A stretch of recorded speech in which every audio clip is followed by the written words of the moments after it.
Walk through Pittsburgh's Oakland neighborhood today, and your tour guide will point to UPMC Presbyterian Hospital, Carnegie Mellon University, and say, "This is where Pittsburgh's millionaires built the future."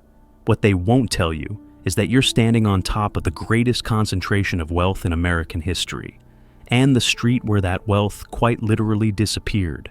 Imagine Fifth Avenue, Pittsburgh, 1900. Not New York, Pittsburgh. A 2-mile stretch of mansions that made Newport's cottages look modest. 47 estates. Each one cost what entire factory towns cost to build. The men who lived here controlled more wealth than most countries. Andrew Carnegie, Henry Clay Frick, Andrew Mellon, George Westinghouse. They built palaces with swimming pools when most Americans didn't have indoor plumbing. They collected Rembrandts while their workers collected black lung. Today, of those 47 mansions, exactly one survives intact. One. The rest, demolished, erased, replaced by parking lots and hospital wings and university buildings. The street that symbolized America's industrial age, gone. But here's what the historical markers don't mention: the 11 people who died in a single day of violence that originated from these very addresses. The estimated 15 to 25 construction workers whose names were never recorded, who fell from scaffolding or were crushed during excavation. The domestic servants who worked 18-hour days in basements you can no longer visit because the basements no longer exist. The tour guides will tell you about philanthropy, Carnegie libraries, Mellon foundations, Frick collections. They won't tell you about the 16-hour shifts in 130-degree steel mills. They won't mention that Henry Clay Frick survived an assassination attempt by a worker who'd had enough, shot twice, stabbed 7 times, and still finished his business meeting before seeking medical attention. They won't explain why Harry Thaw, heir to one of these fortunes, shot Stanford White in the face in front of hundreds of witnesses at Madison Square Garden. This is the story of the richest street in America. The story of how men turned Pennsylvania iron into billion-dollar empires. How they built monuments to themselves, then watched those monuments crumble, some while they were still alive. This is about the street where American capitalism built its greatest temples. And then, American capitalism tore them all down. Picture Ridge Avenue, 1895, gas lamps being installed, cobblestones being replaced with smooth pavement. But only on this street, the air thick with smoke from the mills downriver. But up here, elevated above the city, the gardens bloomed, wrought iron gates, stone walls, private security. You couldn't just walk here, you weren't allowed. What happened? How does the greatest display of wealth in American history simply vanish? And what were they so desperate to forget that they demolished the evidence? Fifth Avenue and Ridge Avenue sit on high ground, literally, elevated 400 feet above the confluence of the 3 rivers. This matters. In 1850s, Pittsburgh, elevation meant escape from the smoke, the floods, the cholera outbreaks that ravaged the lower-lying industrial districts. The wealthy didn't just want separation from their workers, they wanted visible geographical superiority. The land was farmland. The shady side and Oakland neighborhoods barely existed. A few estates, some church properties. Property was cheap, but in 1859, Colonel James Anderson died and left his 400-book library to working boys of Pittsburgh. Among those boys, a young Scottish immigrant named Andrew Carnegie. That small gesture would reshape this landscape forever. Andrew Carnegie was born November 25, 1835, in Dunfermline, Scotland. His father, William, was a hand-loom weaver, a dying trade being crushed by industrial mechanization. The family was poor, genuinely poor. They immigrated to Allegheny City, now Pittsburgh's north side, in 1848. Andrew was 12. His first job, bobbin boy in a cotton mill. Wage, $1.20 per week. What forged Carnegie wasn't just poverty, it was the memory of his father's humiliation. William Carnegie, a skilled craftsman, reduced to begging for work. Young Andrew watched this. He wouldn't be humiliated, ever.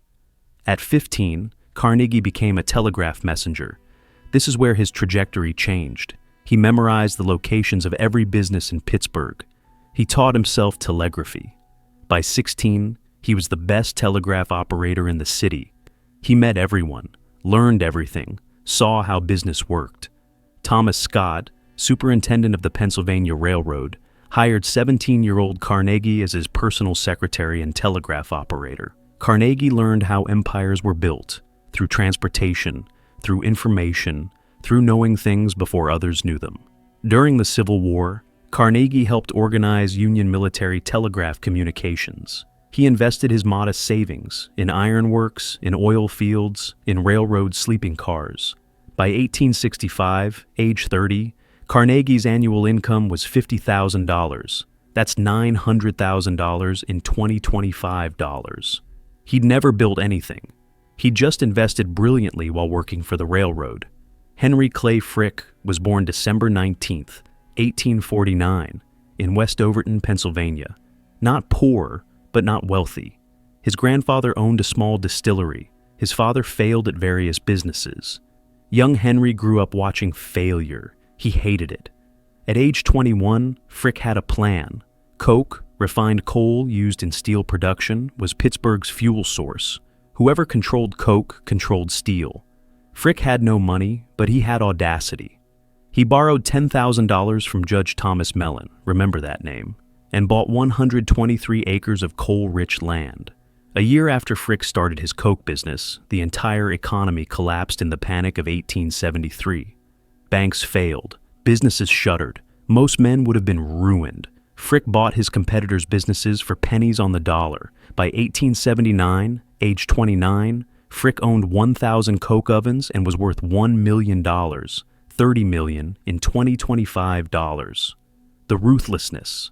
Frick achieved this through a simple strategy. Pay workers as little as possible. Work them as long as possible. Crush any opposition. His coke workers, largely Eastern European immigrants, worked 12-hour shifts in 2,000-degree heat for $1.50 a day. If they complained, Frick replaced them. There was always someone hungrier. Andrew Mellon was born March 24, 1855, in Pittsburgh. His father, Thomas Mellon, was already wealthy, a self-made judge and banker. Andrew didn't start poor. He started comfortable. This matters because Andrew Mellon's genius wasn't in building wealth from nothing. It was in multiplying wealth exponentially through finance. Thomas Mellon founded T. Mellon and Sons Bank in 1869. He taught his son Andrew one principle: money makes money. Don't build factories, finance them. Don't refine oil, finance refineries. Take a percentage of everything without the risk of actually making anything. By 1880, 25-year-old Andrew Mellon was financing Frick's coke operations, Carnegie's steel mills, Westinghouse's electrical inventions, Heinz's food processing. He was becoming the invisible hand behind every fortune in Pittsburgh. George Westinghouse, born 1846, was different. He created the railway air brake at age 22, founded Westinghouse Electric. Unlike Carnegie and Frick, Westinghouse actually liked his workers, paid them well, pioneered the Saturday half-holiday. He'd still build a mansion on the Row, but his fortune came from innovation, not exploitation. Henry J. Heinz, born 1844, started selling horseradish at age 8, built a food empire on one principle: pure ingredients, visible production. His first business failed spectacularly in the 1875 panic. He rebuilt.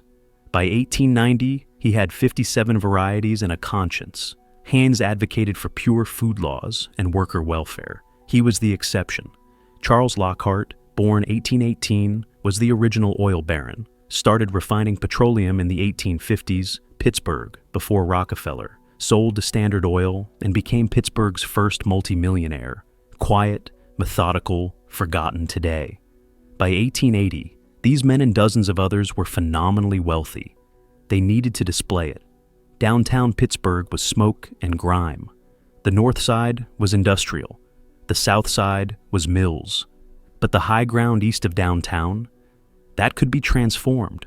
Between 1880 and 1890, Pittsburgh's industrial elite systematically purchased every significant parcel along Fifth Avenue and Ridge Avenue. Farms became estates. Modest homes were bought and demolished. The message was clear: this is our territory. These men competed viciously in business. Their mansion building became an extension of that competition. Carnegie built Lyndhurst, Frick would build Clayton, bigger, more European, more refined. Mellon's estate would dwarf them both. It became an arms race in architecture. The irony: the money that built these palaces came from men who worked in conditions these mansion dwellers would never see, could never imagine, and absolutely would not tolerate for themselves. In 1873, Carnegie visited England and saw the Bessemer steel process, converting iron to steel rapidly and cheaply. He returned to Pittsburgh and bet everything on steel. He built the Edgar Thomson Steel Works in Braddock, Pennsylvania. Opening date, August 22nd, 1875. Carnegie's genius wasn't invention. It was integration. He bought iron ore mines in Minnesota. He bought coal fields. He bought railroad lines. He controlled every step from raw material to finished product. This is called vertical integration, and Carnegie perfected it. By 1900, Carnegie Steel produced more steel than all of Great Britain. Annual profits, $40 million, $1.4 billion in 2025 dollars. Carnegie's personal take, $25 million annually. He was the richest man in America, arguably the richest man in the world. The cost: those profits came from somewhere. The Edgar Thomson Works operated 24 hours a day, 365 days a year. Workers did 12-hour shifts, 7 days a week. Average wage, $1.75 per day. Inside the mills, 130-degree heat, molten metal, no safety equipment. Annual death toll at Carnegie's mills, 300-plus workers. Their names weren't always recorded. Carnegie recognized Frick's ruthless efficiency. In 1882, Carnegie bought into Frick's Coke Company, then made Frick chairman of Carnegie Steel in 1889.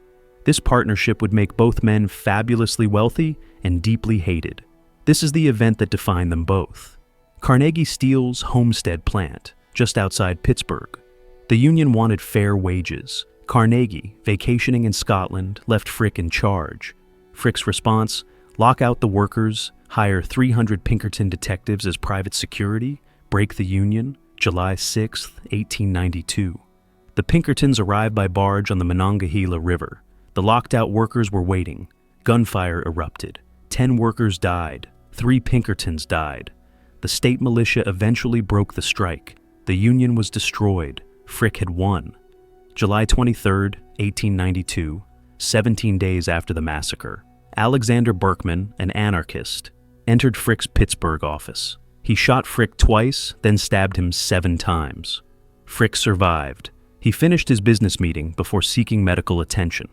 The next day, Frick was back at work. This is who Henry Clay Frick was. While Carnegie and Frick built and fought, Andrew Mellon financed. He loaned money to both sides of every industrial fight, then foreclosed when they couldn't pay. By 1900, Mellon Bank controlled Gulf Oil, the Aluminum Company of America, Coppers Company, and Carborundum Company, all financed, many founded by Mellon. Mellon's strategy: own pieces of everything, control completely, never be the public face. While Carnegie and Frick were famous and hated, Mellon remained invisible and wealthier than both. George Westinghouse's fortune came from the war of currents, his AC electrical system versus Edison's DC system. Westinghouse won.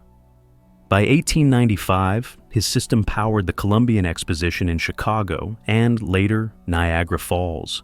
His company was worth $100 million. By 1900, H.J. Heinz Company had 25 factories, operations in England, and revenues of $5 million annually.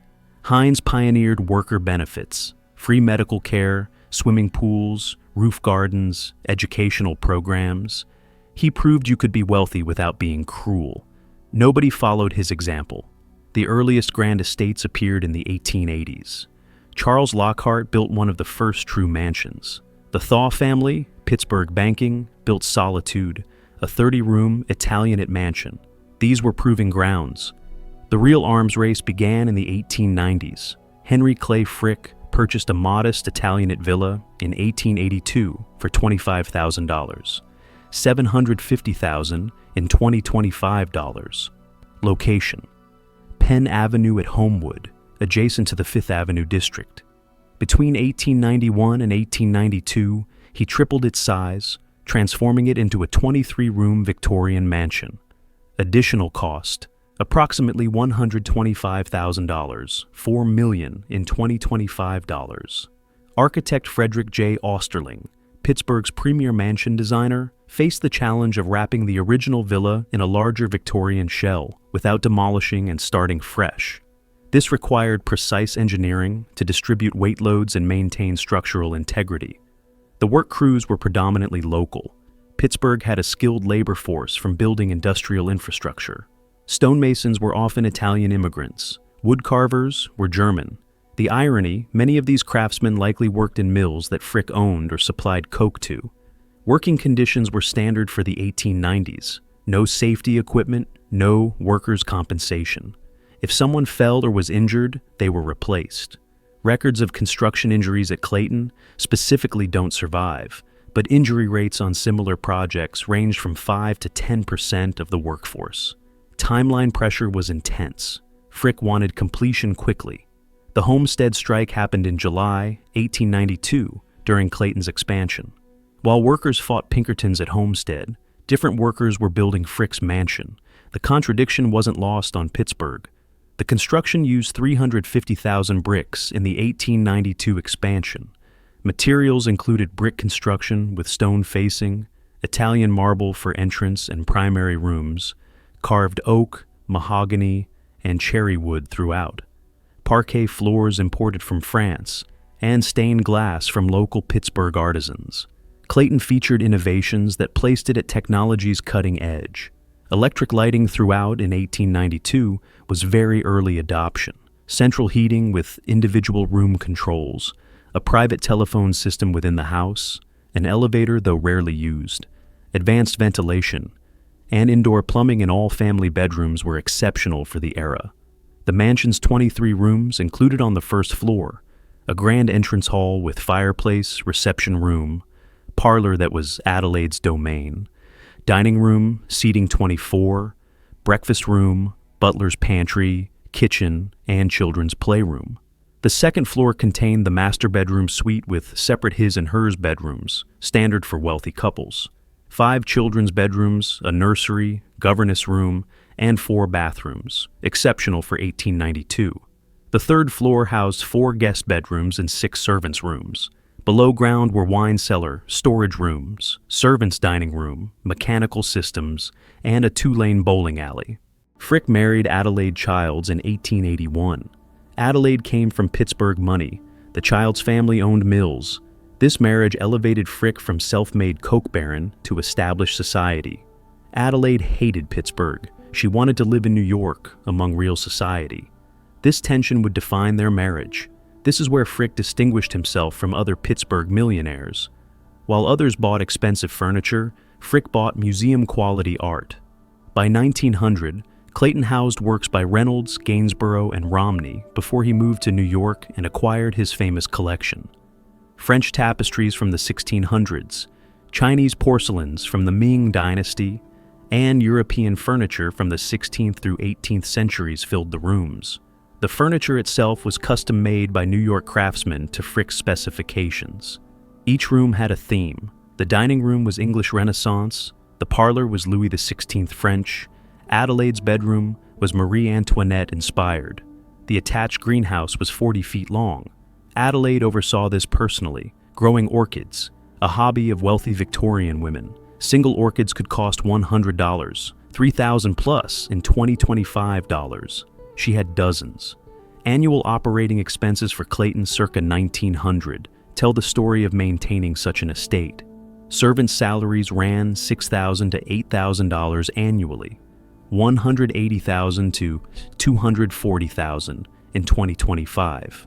Food and provisions cost $5,000, $150,000 in 2025. Coal for heating was $1,000, $30,000 in 2025. Electricity cost $500, $15,000 in 2025. Maintenance and repairs ran $3,000 to $5,000, $90,000 to $100,000, $150,000 in 2025. Total annual operating costs approximately $15,000 to $20,000, $450,000 to $600,000, and $2,025. Clayton employed 15 full-time servants in the 1890s through 1910s. One butler serving as house manager earned $100 per month. One housekeeper earned $50 monthly. One head cook earned $60 per month. One kitchen assistant earned $25 monthly. 4 maids earned $20 each per month. 2 footmen earned $35 each monthly. One coachman, later chauffeur, earned $75 monthly.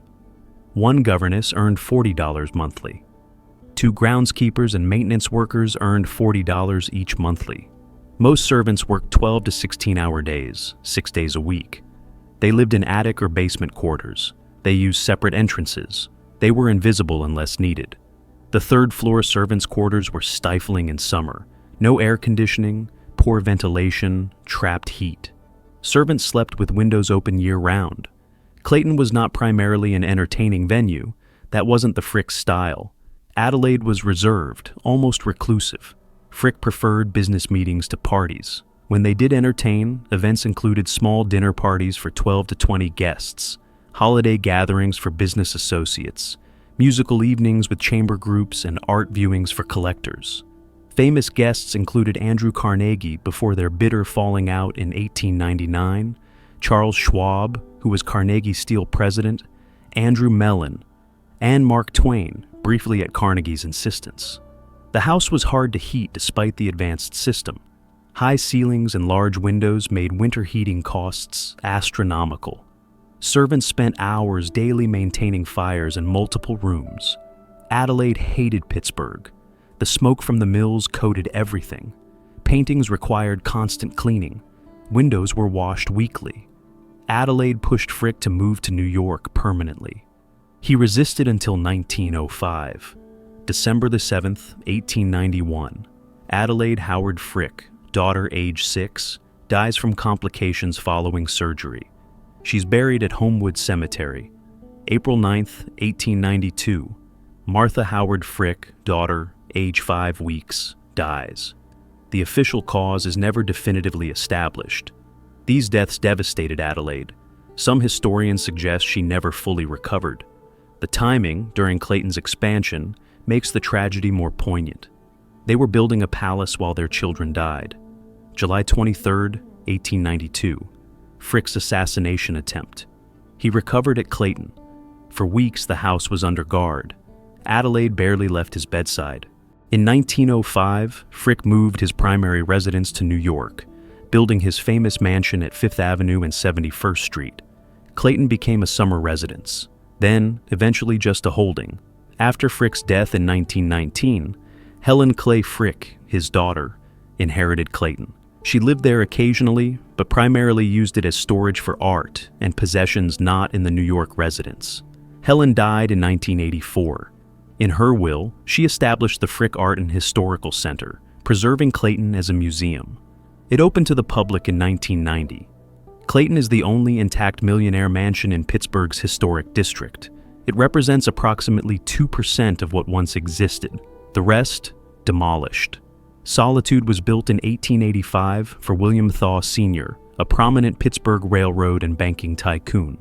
Location: Penn Avenue and Allegheny West on the north side, technically not on 5th Avenue's Millionaires Row, but part of Pittsburgh's extended millionaire district. William Thaw Sr., born 1818, died 1889, made his fortune in transportation. Canal boats, railroads, eventually banking. By the 1880s, Thaw was one of Pittsburgh's wealthiest men, worth approximately $5 million, $150 million in 2025. Thaw wanted something different from the Victorian excess appearing on 5th Avenue. He chose Italianate style, popular in the 1850s and 1860s, slightly outdated by 1885 standards. This was intentional. Thaw was old money by Pittsburgh standards. He didn't need to prove anything. Cost: approximately $175,000, $5.3 million in 2025, including land acquisition and furnishings. The name Solitude reflected Thaw's philosophy. Wealth should provide peace and separation from the chaos of commerce. The mansion sat on 5 acres, surrounded by walls and gates, genuinely isolated from the surrounding neighborhood. Construction occurred from 1883, when land was purchased, through 1885, when the family moved in, with additional outbuildings constructed 1887 through 1889. The architect is not definitively recorded, but was likely a local Pittsburgh architect, possibly Andrew Peebles or Thomas Hanna, both prominent in Pittsburgh's 1880s residential construction. The construction crew was approximately 50 to 75 workers over 18 months, primarily local Pittsburgh labor, German stonemasons, Irish carpenters, Italian plasterers. This was standard for wealthy residential construction. At least 2 workers were seriously injured during construction. One fell from 3rd-floor scaffolding, survived, but was permanently disabled. Another lost fingers operating a sawmill on site. Neither received compensation beyond immediate medical expenses. William Thaw was known as relatively fair to workers compared to men like Frick, but relatively fair. In 1880s, Pittsburgh still meant no safety equipment, no insurance, replaceable labor. Materials included brick and stone construction, creating 30,000 square feet with 40-plus rooms across 3 floors, plus basement. 18-foot ceilings in primary public rooms. Italian marble imported for the entrance hall. Carved walnut and mahogany throughout. The site required extensive grading. 5 acres on hilly terrain needed to be leveled for the mansion and grounds. This required hundreds of tons of earth moved manually. The basement foundation required excavation to bedrock, approximately 12 feet deep in places, to support the structure's weight. The architectural style was Italianate villa, 3 stories, symmetrical facade, tower, bracketed cornices, arched windows. The floor plan's 40-plus rooms included on the ground floor a grand entrance hall with 2-story height, double parlors, music room, library with 10,000-plus books, dining room, seating 30, breakfast room, conservatory, and gentlemen's smoking room. The 2nd floor contained a master suite with separate bedrooms plus shared sitting room, 8 family bedrooms, 4 bathrooms, very modern for 1885, and a nursery suite. The 3rd floor housed 6 guest bedrooms, 12 servants' rooms, and storage rooms. The basement contained the kitchen. Kitchens were often in basements to isolate heat and smells, servants' dining hall, laundry, a climate-controlled wine cellar with 1,000-plus bottle capacity, cold storage rooms, and mechanical systems. The tower, a 3-story observation tower, was a signature feature of Italianate design. Thaw used the top floor as a study. On clear days, you could see downtown Pittsburgh, 3 miles away. Thaw was not a serious art collector like Frick. His taste was comfortable, expensive, but not museum quality. American furniture makers, Herder Brothers and Potier and Stymis, American paintings from the Hudson River school landscapes, Oriental rugs imported directly from Persia, and European decorative objects but not masterpieces filled the rooms. The library was Thaw's pride, rare books, first editions, complete works of major authors. This was a reading library, not a display library. Annual operating costs in the 1890s included staff salaries of $8,000 to $10,000, $240,000 to $300,000 in 2025. Food and provisions cost $6,000, $180,000 in 2025. Heating was $1,500, $45,000 in 2025. Maintenance ran $4,000 to $6,000, $120,000 to $180,000 in 2025. Total, $20,000 to $25,000 annually, $600,000 to $750,000 in 2025. Solitude employed 20 full-time servants, 1 butler, 1 housekeeper, 2 cooks, 6 maids, 2 footmen, 1 coachman plus 2 stable hands, 3 groundskeepers, and 2 laundresses. The Thaws entertained extensively, more than the Fricks. Monthly dinner parties, holiday balls, summer garden parties. Guests included Pittsburgh's business elite and visiting dignitaries. William Thaw Sr. had 6 children, The most infamous, was Harry Kendall Thaw, born 1871. Harry grew up in solitude, surrounded by servants, indulged completely. He was emotionally unstable, possibly mentally ill, and his parents couldn't control him. June 25, 1906. Harry Thaw shot Stanford White in the face in front of hundreds of witnesses at Madison Square Garden's rooftop theater. White died instantly. Thaw's defense: temporary insanity caused by White's alleged mistreatment of model Evelyn Nesbit. The trial of the century, exposed the Thaw family's dysfunction. Millions in Thaw family money went to defense attorneys. Harry was found not guilty by reason of insanity, committed to an asylum, eventually released. The scandal damaged Pittsburgh society. The Thaw name became synonymous with wealth, privilege, and dysfunction. Solitude, the mansion meant to represent peaceful isolation, became associated with murder. William Thaw Sr. died in 1889. His widow, Mary Copley Thaw, continued living in solitude until her death in 1929. By then, Pittsburgh's elite had largely abandoned mansion living. The house was sold, became a private hospital briefly, then a school, then a boarding house. By the 1950s, it was subdivided into apartments. Solitude was demolished in 1952. The site is now part of the Allegheny General Hospital campus. No trace remains except archival photographs. The Mellon family didn't build one mansion, they built an entire compound. In the 1890s through 1910s, the Mellons systematically purchased a full city block in Shadyside, bounded by Fifth Avenue, Amberson Avenue, and other streets. Andrew Mellon's mansion, built 1907 through 1908, appeared from the outside to be a relatively modest Georgian revival mansion. This was strategic. Mellon avoided ostentation. It attracted attention, regulation, taxation. The exterior was dignified, classical, understated. Maybe $200,000 in construction costs, $6 million in 2025. Inside, 60-plus rooms, a 2-story art gallery, and enough space to house one of America's greatest art collections. Chalmont, Richard B. Mellon's estate, built in 1911, took the opposite approach. Chalmont was a 65-room Tudor Revival palace that screamed wealth. Designed by architect Edward Stotts, cost $1 million, plus $30 million plus in 2025. The name Chalmont came from the French Château sur le Mont, castle on the hill. Richard wanted everyone to know the Mellons had arrived. The two mansions reflected the brothers' different approaches. Andrew was strategic, private, calculating. Richard was social, public, generous. Together, they represented Mellon power. One brother controlled finance invisibly, the other represented the family publicly. Initial property was purchased in 1900. Adjacent properties were acquired in 1906.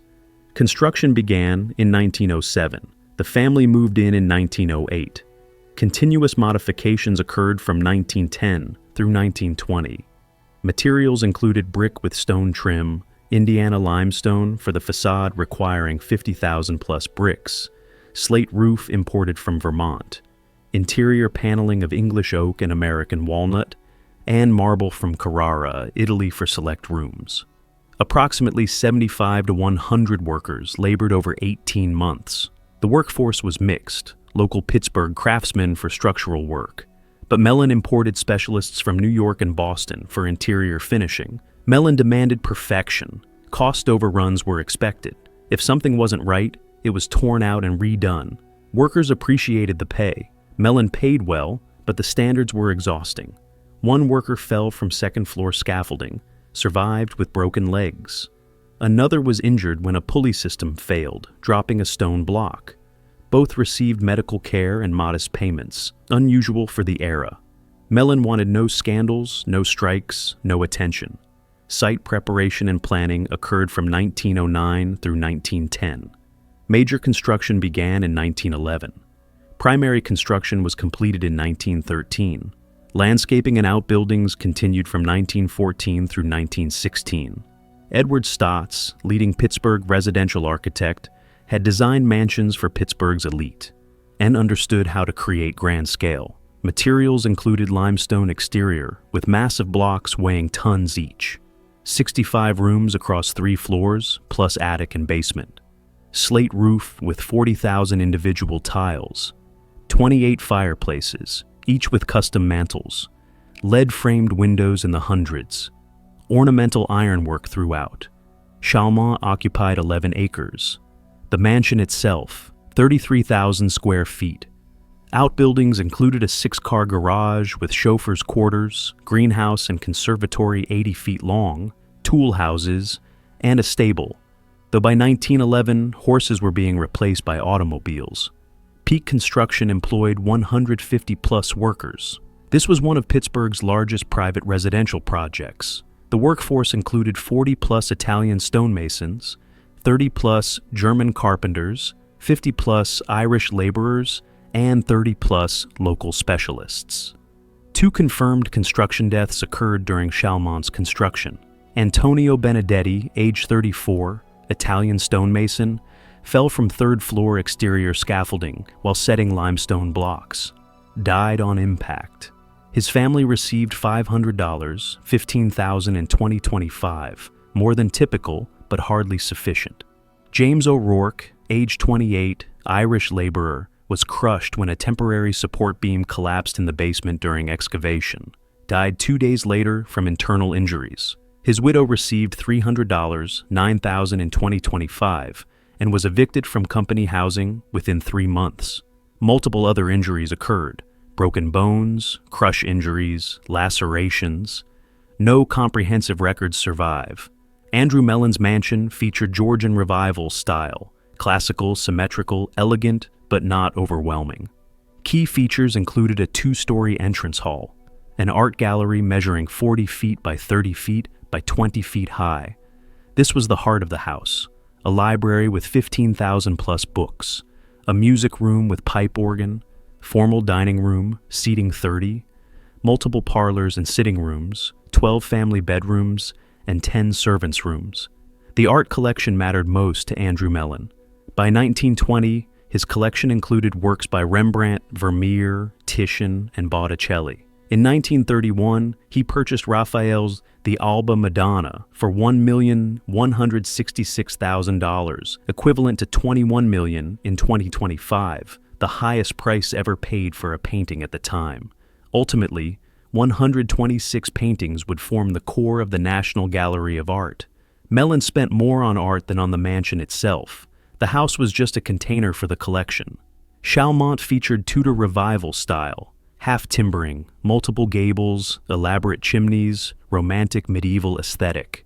The 65 rooms included on the ground floor, grand entrance hall 40 feet long, reception room, drawing room, music room, library, billiards room, dining room, seating 50-plus, morning room, and conservatory. The 2nd floor contained a master suite with Richard and Jenny's separate bedrooms, plus shared sitting room, 10 family and guest bedrooms, 7 bathrooms, nursery suite, and family sitting rooms. The 3rd floor housed 6 additional guest bedrooms, 16 servants' rooms, and storage. The basement featured multiple kitchens, separate for family versus servants versus catering, servants' dining hall, laundry facilities, wine cellar with 2,000-plus bottle capacity, cold storage, mechanical and boiler rooms, and a servants' recreation room. Technological features place Chalmont at the cutting edge. Complete Westinghouse electrical system naturally. Central vacuum system, cutting edge for 1911. Intercom system throughout. Multiple call button systems for summoning servants. Advanced heating system with individual room controls, fire suppression system, and one of Pittsburgh's first residential elevators for servants' use. The grounds featured 11 acres of formal gardens designed by landscape architects Vitale and Geifert. Features included formal Italian garden, rose garden with 1,000-plus rose bushes, water features and fountains, tennis courts, greenhouse growing tropical plants year-round, wooded areas preserved as natural landscape, and private roads throughout the property. Operating costs for both Mellon properties combined in the 1920s tell the story of maintaining such estates. Staff salaries ran $30,000 to $40,000 annually, $450,000 to $600,000 in 2025. Food and provisions cost $15,000, $225,000 in 2025. Utilities were $5,000, $75,000 in 2025. 2025. Grounds maintenance costs $10,000, $150,000 in 2025. House maintenance ran $10,000, $150,000 in 2025. Total, $70,000 to $80,000 annually. 1.0, 5 to 1.2 million in 2025. The Mellon compound employed 40-plus full-time servants and workers. Andrew's house included 1 butler, 1 housekeeper, 2 cooks, 4 maids, 2 footmen, 1 art curator and conservator, 1 librarian, 2 chauffeurs, and 2 groundskeepers. Chalmont's staff included 1 butler, 1 housekeeper, 3 cooks, 8 maids, 3 footmen, 1 governess for children, 3 chauffeurs, 4 groundskeepers, 2 greenhouse staff, and various part-time workers. The Mellon compound hosted Pittsburgh's most important social and political events. Political fundraisers, as Andrew served as Treasury Secretary from 1921 to 1932. Business meetings with international figures, cultural events including concerts and art viewings, and holiday celebrations for 100-plus guests. Famous visitors included President Herbert Hoover, President Calvin Coolidge, British Prime Minister Ramsay MacDonald, countless senators, governors, and ambassadors, European aristocracy, and business titans from across America. Andrew Mellon married Nora McMullen in 1900. The marriage was miserable. Nora hated Pittsburgh, found Andrew cold and distant. They divorced in 1912, scandalous for the era. Their children, Ailsa and Paul, grew up in wealth but emotional distance. Richard Mellon married Jenny King in 1899. Their marriage was reportedly happier.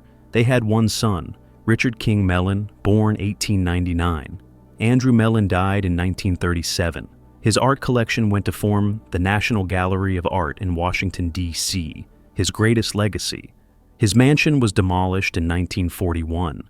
Richard B. Mellon died in 1933. Jenny continued living in Chalmont until her death in 1938. Richard King Mellon inherited the estate and lived there until 1940, when he deemed it too expensive to maintain. The decision to demolish Chalmont in 1940 through 1941, barely 27 years old, shocked Pittsburgh. But the math was simple. Operating costs of $40,000 plus annually, plus $100,000 plus in deferred maintenance. Even Mellon wealth couldn't justify it. The demolition took 6 months. Everything was salvaged and sold: stone blocks, carved woodwork, fixtures, even the roof tiles. The land was donated to the city and became Mellon Park. Both Mellon mansions are demolished. The sites are now Mellon Park, a public park, and institutional buildings. The Mellon family remains influential in Pittsburgh through the Mellon Foundation and Carnegie Mellon University. But the physical symbols of their wealth are gone. George Westinghouse built multiple Pittsburgh properties, but his primary residence was also called Solitude, built in 1871, a different property from the Thaw Mansion. 20-plus rooms, Italianate style. Westinghouse was a more benevolent tycoon, treated workers better, avoided violent labor conflicts. His mansion reflected this: comfortable, innovative, electrified early with his own systems, but not ostentatious. Demolished in the 1920s. Henry J. Hines built a substantial home on Ridge Avenue around 1885. 30-plus rooms, Victorian style. Cost approximately $150,000. Hines was unique among Pittsburgh tycoons, genuinely religious, genuinely concerned with worker welfare. His mansion included a notable feature: separate but nearby housing for selected employees, maintained at company expense. Demolished in the 1930s. Henry Phipps, Carnegie's partner, built mansions both on the Row and elsewhere. His greatest legacy was Phipps Conservatory, built in 1893, a massive greenhouse complex donated to the city. It survives today as one of America's finest Victorian glass houses. The conservatory represented Phipps's philosophy: Wealth should beautify the city for everyone, not just the wealthy. Pittsburgh's millionaire mansions operated on strict hierarchies. Upper servants had some authority. The butler managed male staff, oversaw service, earned $60 to $100 per month. The housekeeper managed female staff, earned $40 to $60 per month. The head cook controlled the kitchen, earned $50 to $75 per month. The lady's maid, personal servant to the mistress, earned $30 to $50 per month. The valet, personal servant to the master, earned $40 to $60 per month. Lower servants performed invisible labor. Housemaids earned $15 to $25 per month. Kitchen maids earned $12 to $20 per month. Scullery maids, the lowest position, earned $10 to $15 per month. Footmen earned $25 to $35 per month. Laundresses earned $15 to $25 per month. Groundskeepers earned $30 to $40 per month. Working conditions were brutal. Hours ran from 5:30 in the morning to 10 at night. Typical 16.5 hours. Days off. 1 half day per week, every other Sunday. Living quarters were attic rooms, hot in summer and cold in winter, or basement rooms, damp with no natural light. Food consisted of eating separately from the family, usually leftovers or cheaper food. Privacy was non-existent. Servants were subject to search, monitoring, and unannounced entry to quarters. Restrictions meant servants required permission to leave property, receive visitors, or marry. Modern wage equivalents from 1900 reveal the exploitation. A butler at $100 per month equals $3,000 per month in 2025, $36,000 per year. A housemaid at $20 per month equals $600 per month in 2025, $7,200 per year. A scullery maid at $12 per month equals $360 per month in 2025, $4,320 per year. For context, the poverty line today is approximately $15,000 per year.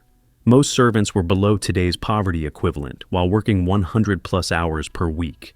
Actual strikes by domestic servants were rare. They'd be immediately fired and blacklisted. But quiet resistance was constant. Theft of food and small valuables, deliberate slowness, subtle sabotage like breaking things or forgetting tasks, and high turnover as many servants left after months.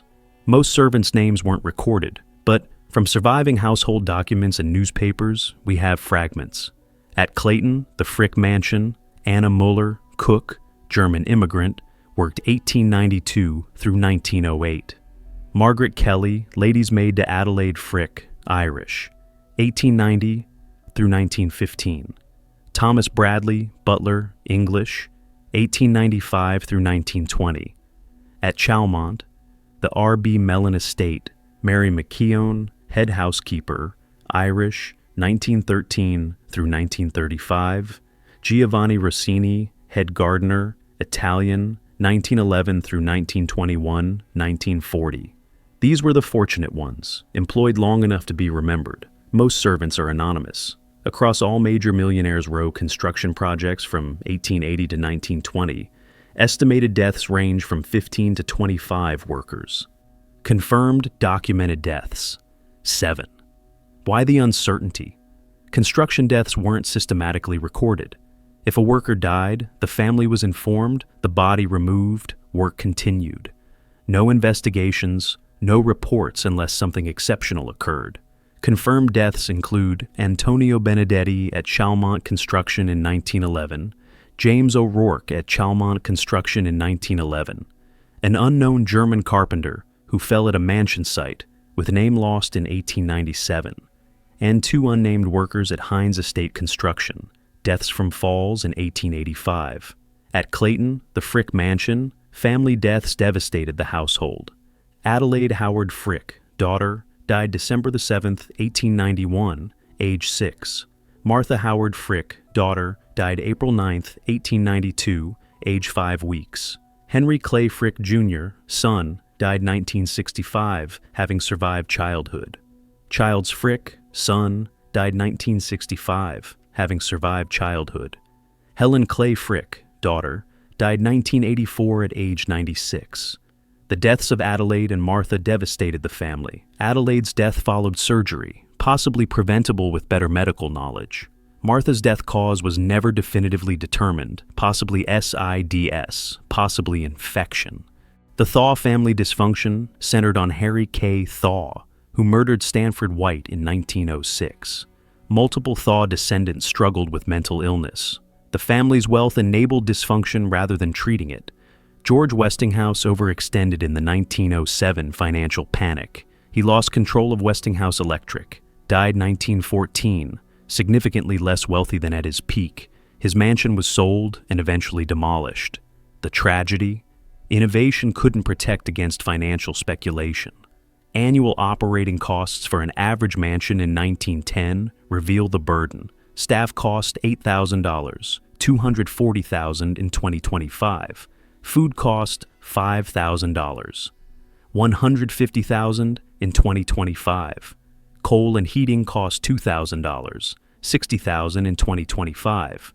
Electricity cost $1,000, $30,000 in 2025.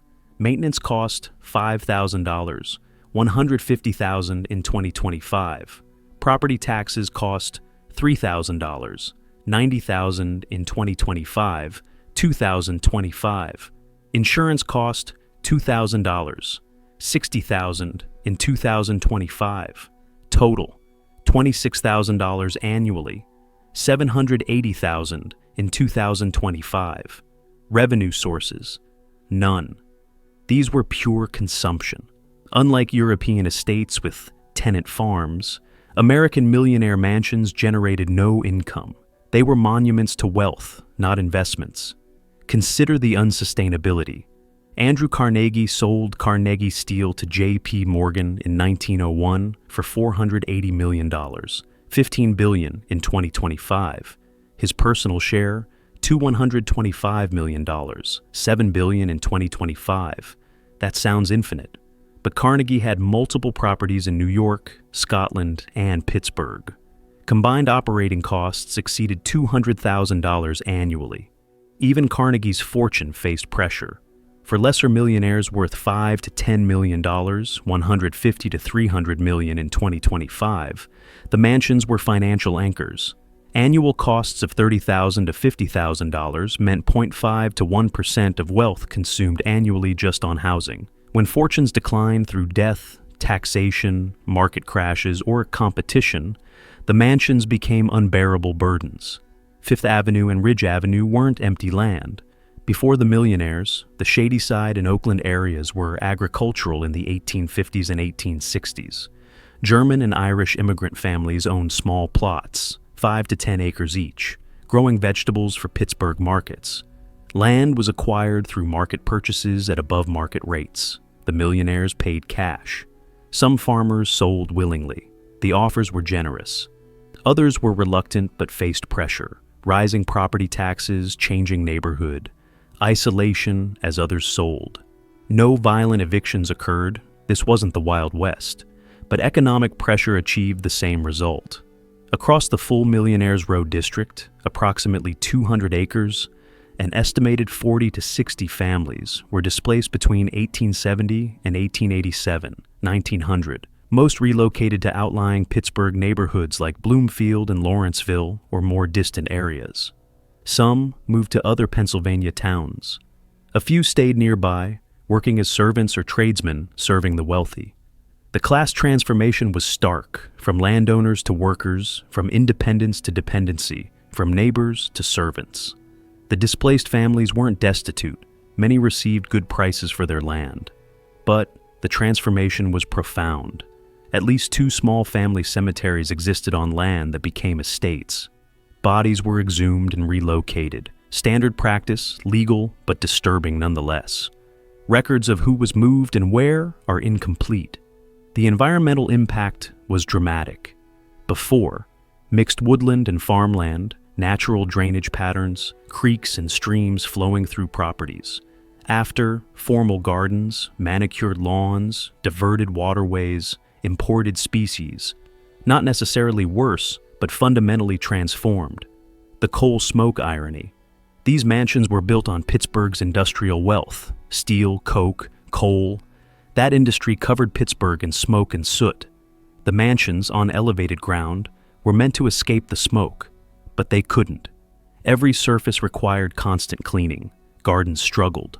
The wealth that bought escape couldn't actually buy escape. From 1882 to 1899, Andrew Carnegie and Henry Clay Frick were partners. Carnegie's strategic vision paired with Frick's operational ruthlessness. Together, they dominated American steel. The partnership fractured over business strategy. Carnegie wanted vertical integration. Frick wanted expansion. Carnegie was in Scotland. Frick was in Pittsburgh. Communication broke down. In 1899, Carnegie forced Frick out of Carnegie Steel. The method was brutal. Carnegie used a technicality in their partnership agreement to buy out Frick's shares at below market valuation. Frick was furious. He sued. The lawsuit was settled confidentially in 1900, but the relationship was destroyed. Former partners became bitter enemies. Frick left Pittsburgh for New York in 1905, building his famous Fifth Avenue mansion. He left Clayton behind, a reminder of his Pittsburgh origins, which he now viewed as provincial. He rarely returned. Carnegie remained in Pittsburgh socially, though he too eventually relocated primarily to New York. His Shadyside mansion became a part-time residence. Both men were old in 1919. Frick was dying. A mutual friend arranged a reconciliation meeting. Carnegie sent a note. "I would gladly bridge the gulf which has separated us." Frick's reply, "Tell Carnegie I'll see him in hell, where we both belong." Frick died December 2nd, 1919. Carnegie died August 11th, 1919, 4 months earlier. They never reconciled. Adelaide Childs. Frick married Henry in 1881. She was from Pittsburgh wealth, the Childs family. The marriage elevated Frick socially, but it wasn't a happy union. Adelaide was cultured, refined, emotionally sensitive. Frick was cold, driven, emotionally unavailable. She wanted attention. He gave her money. She wanted companionship. He gave her mansions. The deaths of 2 daughters, Adelaide in 1891 and Martha in 1892, devastated her. Some historians suggest she never fully recovered emotionally. Adelaide hated Pittsburgh. She found it grimy, provincial, beneath her. She pushed Frick to move to New York. When he finally agreed in 1905, it was too late. Their marriage was functionally over, though they never divorced. Adelaide died August 4th, 1931. She had outlived her husband by 12 years, living quietly in the New York mansion, surrounded by art, effectively alone. Nora McMullen Mellon and Andrew Mellon's marriage was a disaster. Nora was young, 22, English, beautiful. Andrew was 45, wealthy, emotionally distant. They married in 1900. Nora hated Pittsburgh immediately. She found Andrew boring, cold, obsessed with money and art, but not with her. She had affairs, discreetly at first, then openly. Pittsburgh society was scandalized. The divorce in 1912 was one of Pittsburgh's greatest scandals. Divorces were rare among the wealthy. They exposed private matters publicly. The case was contentious, involving adultery accusations, battles over their children, Ilsa and Paul, and extensive newspaper coverage. Andrew won custody. Nora was essentially exiled from Pittsburgh society. She remarried and lived in Europe, having minimal contact with her children. The divorce deeply affected Andrew. He became even more withdrawn, more focused on art collection, less engaged with personal relationships. Helen Clay Frick, born 1888, died 1984, was Henry and Adelaide's surviving daughter. She grew up in Clayton, surrounded by art, wealth, and tragedy. Childhood traumas included sisters' deaths in 1891 and 1892, father's assassination attempt in 1892 when she was 4 years old, and the move from Pittsburgh to New York in 1905, leaving her childhood home, followed by father's death in 1919. Helen never married. She devoted her life to preserving her father's legacy, managing the Frick collection in New York, maintaining Clayton as a museum, controlling the narrative. She was brilliant, difficult, controlling. She lived until 96. Upon her death in 1984, she left Clayton and surrounding properties to establish the Frick Art and Historical Center, ensuring her father's legacy and her own. Helen represents the burden of inherited wealth, obligation without choice, preservation without life, legacy without escape. Richard King Mellon, born 1899, died 1970, was the son of Richard B. Mellon. Richard King inherited Chalmont and vast Mellon wealth. Unlike previous generations, he recognized the unsustainability of mansion life. In 1940, he decided to demolish Chalmont, his childhood home, despite it being only 27 years old. This was pragmatic, not sentimental. The costs were untenable. The lifestyle was obsolete. Richard King redirected Mellon wealth into foundations, universities, civic improvements. He kept the wealth, but changed its expression, from private palaces to public institutions. He represents the transition from Gilded Age ostentation to mid-20th century civic responsibility. George Westinghouse had one son, George Westinghouse III. The younger George was competent, but not brilliant. He didn't inherit his father's innovative genius. When George Sr. died in 1914, he left a complicated estate, partly because of the 1907 financial crisis. The family lost control of Westinghouse Electric. The mansion was sold. The dynasty effectively ended in one generation. This pattern repeated across Pittsburgh. Founding tycoons created wealth, but their children often couldn't maintain it. The fortunes that survived, Mellon Hines, did so by transitioning from personal empires to corporate and institutional structures. The Revenue Act of 1916 changed everything. Before 1916, inherited wealth passed untaxed federally. The super wealthy could build dynasties indefinitely. The initial maximum rate was 10%. By 1935, 70%. By 1941, 77%. Suddenly, inheriting a fortune meant losing most of it to taxes. The mansions became liabilities. They were expensive to maintain, but difficult to sell. Who wants a 50-room mansion? And they increased the taxable estate value. Andrew Mellon died August 26, 1937. His estate was valued at approximately $300 million, $6 billion in 2025. The estate tax bill, $40 million plus. The battle wasn't just about taxes. It involved accusations that Mellon had illegally evaded taxes during his lifetime. The IRS claimed he owed an additional $3 million in back taxes. The case was settled after Mellon's death. His estate donated his art collection to establish the National Gallery of Art. This donation was tax-deductible, reducing the estate tax burden. This was strategic. Art donated to public institutions reduced taxable estates while preserving legacies. The heirs faced a problem: how to pay a $40 million tax bill. They had to liquidate assets. The mansion, already expensive to maintain, was now also a tax burden. Demolition became financially logical. This pattern repeated across Millionaires Row. Wealthy men died, estate taxes forced sales, heirs couldn't maintain properties, demolition followed. Generation 1, the founders from 1850 to 1910, Andrew Carnegie, Henry Frick, Andrew Mellon, George Westinghouse, built from nothing or modest beginnings.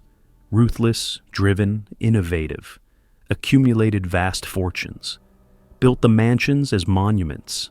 Generation 2, the inheritors from 1910 to 1950.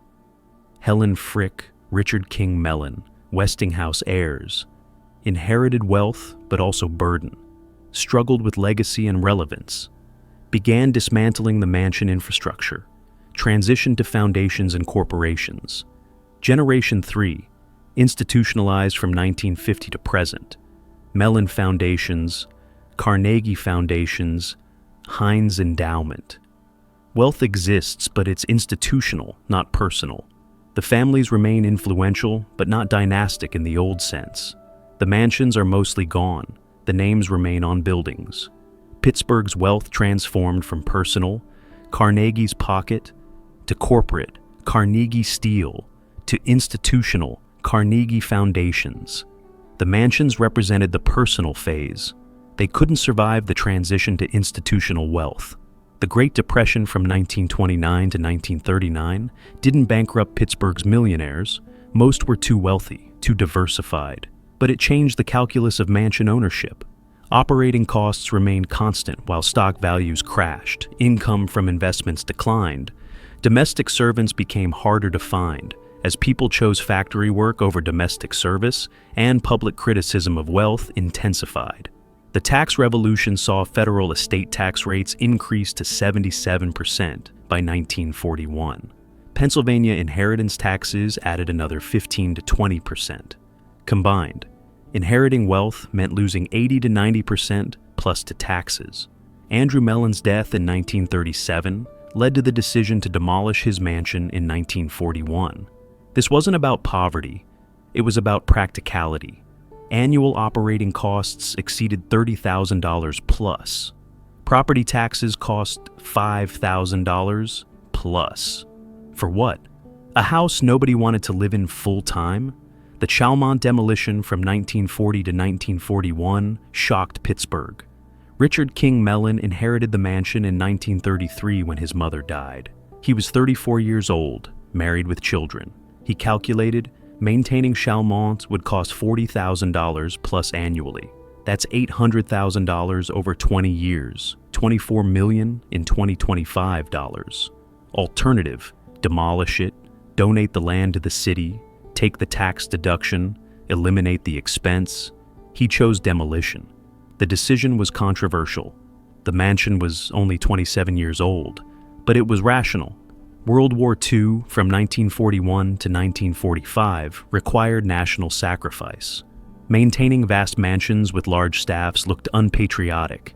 Several families donated properties to government use or closed them for the duration. Many never reopened. Helen Clay Frick's vision developed in the 1970s and 1980s. Helen Frick was unique. She was wealthy enough to maintain Clayton personally. She inherited substantial Frick fortune. But she was also practical.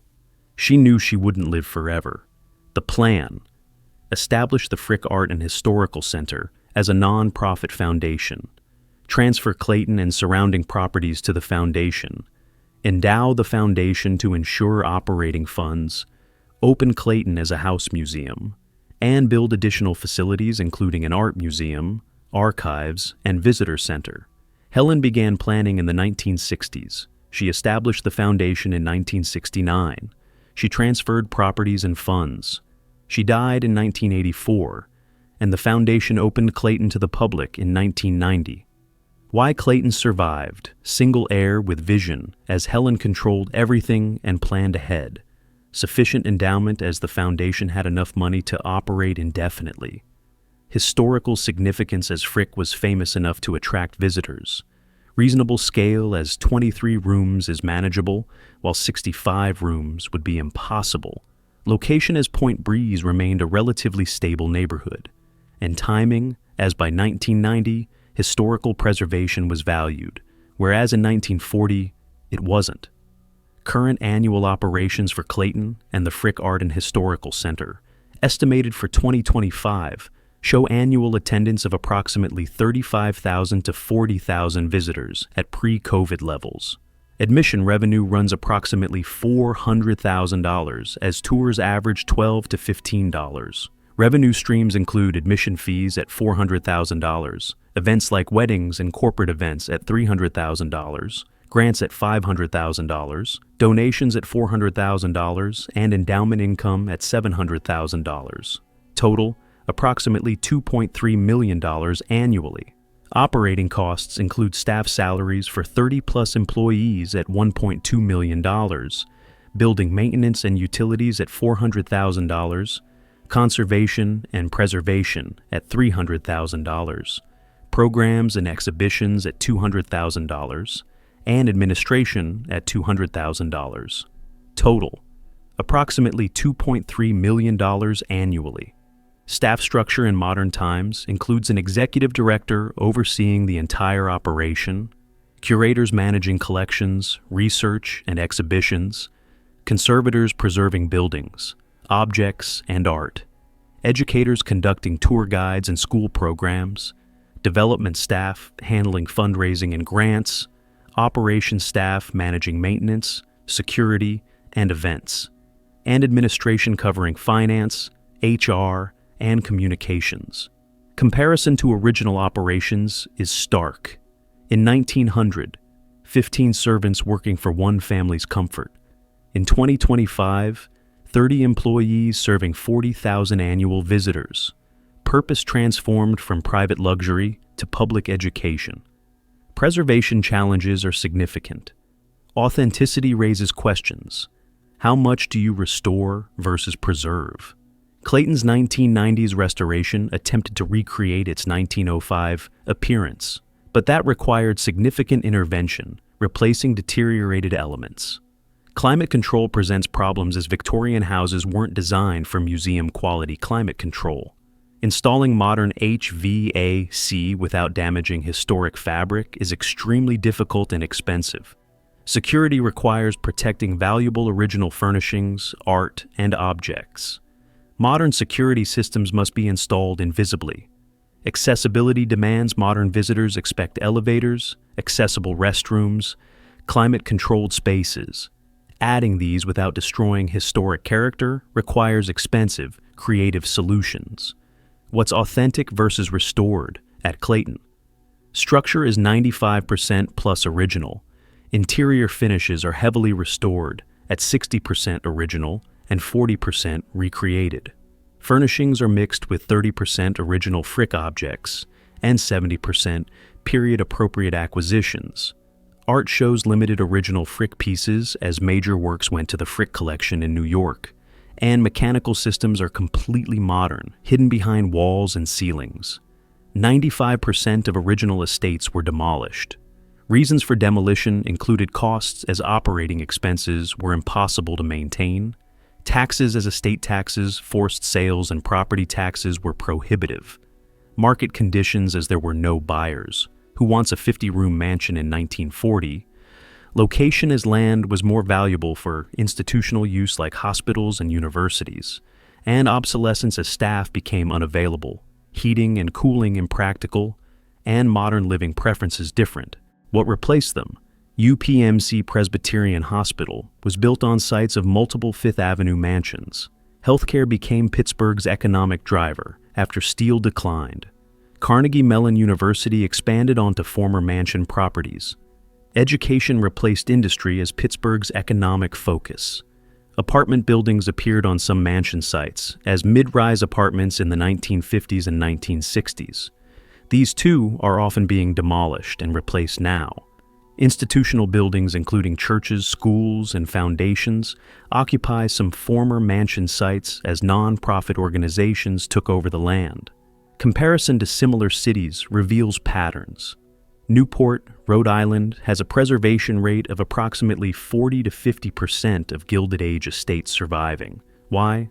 Tourism-focused economy, early historical consciousness, smaller-scale city, and oceanfront location prevented institutional encroachment.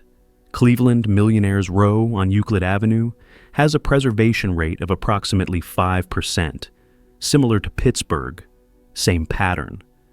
Demolished for hospitals, universities, urban renewal. Chicago's Prairie Avenue has a preservation rate of approximately 10%. Some mansions survived as museums or adapted reuse. What determines success or failure, early recognition of historical value, Newport succeeded here, while Pittsburgh didn't. Alternative economic uses for land as Pittsburgh's hospitals and universities needed space. Single passionate preservationist as Helen Frick saved Clayton while most families didn't care. Tourism economy as Newport developed this, while Pittsburgh didn't. And adaptability of buildings as smaller mansions were easier to repurpose than 65-room palaces. Specific omissions from historical tours and markers are significant. The 15 to 25 workers who died during construction of Millionaires Row estates have names that are mostly lost. Their deaths were considered acceptable costs of construction. The 500-plus families displaced from farmland that became estates were paid, often fairly. But the transformation from landowner to urban worker was profound. The Homestead Massacre connection. Henry Clay Frick ordered the actions that led to 10+ deaths on July 6, 1892. He lived in Clayton Mansion. The workers he fought lived in company housing without indoor plumbing. This disparity is rarely emphasized. Servant working conditions, 16-hour days, 6 days a week, wages below poverty level when adjusted, no privacy, no autonomy. These weren't jobs, they were one step above servitude. The Harry Thaw murder, the most sensational crime of the early 1900s, originated from Millionaires Row, wealth and dysfunction. Tours mention the Thaw family. They don't dwell on what the wealth enabled, the financial desperation behind demolition. These weren't abandoned by uncaring heirs. The heirs often loved these homes. They simply couldn't afford them. Estate taxes of 77%, plus made inheritance catastrophically expensive. The environmental cost, the smoke from Carnegie's mills, Frick's coke ovens, the industrial base that created this wealth made Pittsburgh's air toxic. Children died of respiratory diseases. Workers died of lung diseases. The mansions were built on a foundation of environmental destruction, human lives, construction deaths estimated at 15 to 25, industrial deaths enabling the wealth at 10,000 plus over the industrial era, homestead strike deaths at 10 plus directly attributable to Frick's decisions, and servant lives diminished as 500 plus people worked under oppressive conditions for decades. Communities destroyed, 40 to 60 families displaced from agricultural land, working-class neighborhoods squeezed by wealth concentration, and social structures disrupted as Pittsburgh transformed from the commerce city to industrial powerhouse. Financial costs. Construction totaled $10 to $15 million across all major estates from 1880 to 1920, equivalent to $300 to $450 million in 2025. Operating costs ran $1 to $2 million annually across all estates at peak, equivalent to $30 to $60 million annually in 2025. Demolition costs added millions more to destroy what took millions to build. Environmental costs included air pollution from industries that funded estates, land transformation from agricultural to ornamental, and resource extraction to build and maintain. Personal and family costs included childhood deaths, like Adelaide Frick and Martha Frick, among countless others. Mental illness enabled by wealth, like Harry Thaw. Marriages destroyed by wealth's pressures. Lives warped by inheritance burden. And descendants still grappling with complicated legacies. Beautiful, but built on suffering. Clayton is genuinely beautiful. Architectural achievement, artistic excellence, historical significance. It's also built with money extracted from workers in dangerous conditions. Both things are true. Preserved but transformed. Clayton survives, but as what? A museum, a public institution. The opposite of what it was, private, exclusive, inaccessible. Is this survival or transformation into something fundamentally different? Philanthropy and exploitation. Carnegie built 2,500 libraries. He also paid workers starvation wages. The libraries are still serving communities. The workers who funded them died unknown. How do we weigh this? Architectural triumph, maintenance nightmare. These mansions represented the pinnacle of Victorian Edwardian construction. Craftsmanship, materials, innovation. They're also impossibly expensive to maintain. Beauty has costs in perpetuity. Wealth as burden. The inheritors weren't villains. Many genuinely loved these homes, but they couldn't keep them. The wealth that built these monuments couldn't sustain them. What does that say about wealth's permanence? Walk through Pittsburgh's Oakland neighborhood today. Your guide points to UPMC Presbyterian Hospital and says, "This is where Pittsburgh's millionaires built their legacy." But now you know, you're standing where Chalmont stood, where 65 rooms housed one family and 20 servants, where Richard B. Mellon entertained presidents, where his son, Richard King, made the hardest decision. Demolish it all. Turn around. Carnegie Mellon University sprawls across what was once Andrew Carnegie's estate. Students walk paths where servants once carried coal. Dormitories stand where ballrooms once held 200 guests. The tour guide still won't tell you about Antonio Benedetti, who fell from the scaffolding, or James O'Rourke, crushed in the basement excavation, or the scullery maid who works 16-hour days for $12 a month and whose name nobody recorded. They'll tell you about philanthropy, libraries, foundations. They won't tell you about the 11 people who died during the Homestead strike, violence that originated from decisions made in these very mansions. About wealth, it's powerful but not permanent. The richest men in America built monuments that didn't survive a century. Wealth can buy mansions, but not the means to maintain them across generations. About power, Carnegie, Frick, Mellon. They controlled thousands of workers, influenced presidents, shaped Pittsburgh's destiny. But they couldn't prevent their children's deaths, their marriages' failures, their mansions' demolition. Power has limits. About memory. We remember Carnegie the philanthropist, but we've forgotten most of the workers who funded the philanthropy. We preserved one mansion and demolished 46. We choose what to remember, and that choice reveals our values. About beauty.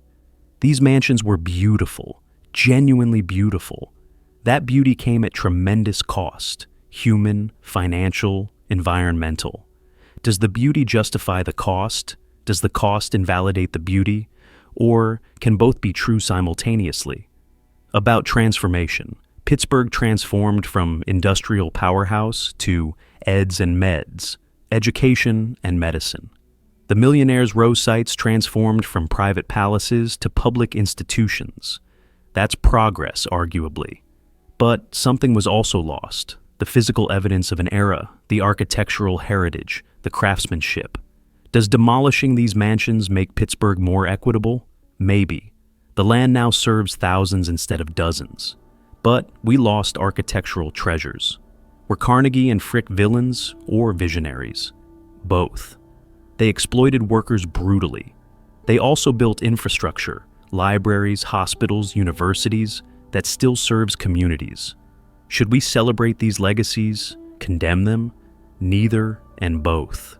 We should understand them completely. The achievements and the costs, the beauty and the brutality, the brilliance and the exploitation. Pittsburgh's Millionaires Row is gone, 95% demolished. Clayton survives as witness to what was, one house representing 47. The wealth that built these palaces came from steel mills, where men worked 12-hour shifts in 130-degree heat for $1.75 a day.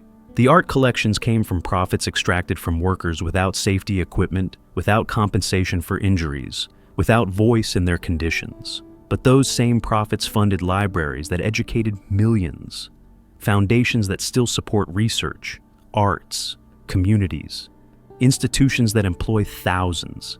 History isn't simple. The people who built Millionaires Row weren't simple.